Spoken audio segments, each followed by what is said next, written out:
Le petit chaperon rouge, Mimi Cracra, les fables de La Fontaine. Savoir raconter une histoire, tout un art qui devient accessible à tous. Comment? Grâce à une bibliothèque numérique d'un genre nouveau. Une start-up française a eu l'idée de créer une application qui vous permet d'enregistrer votre voix sur des livres destinés aux enfants. Ensuite, eh bien, la magie fait le reste. Reportage Hélène Laurenceau, Charlotte Dardelin et Marie Meyer. Coquille Garage, le garage des coquillages.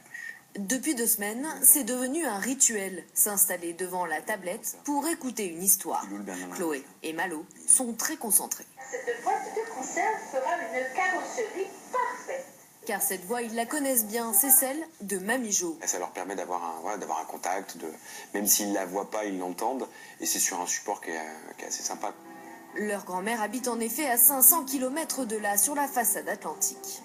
Un magnifique poisson doré. Et si aujourd'hui elle peut leur raconter des histoires à distance, c'est grâce à ce site, Story Player, une bibliothèque numérique pour enfants où l'on peut enregistrer sa voix sur des centaines de livres en ligne. Là, vous lisez l'histoire. Quand vous avez fini, vous faites valider, et appuyez là.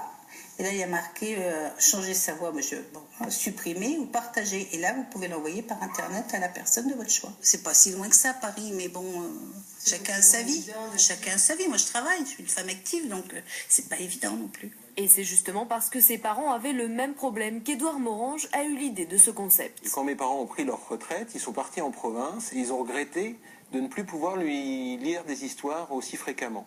Et donc j'ai eu cette idée finalement d'utiliser Internet pour leur permettre de retrouver ce plaisir d'écouter les histoires lues par leurs grands-parents.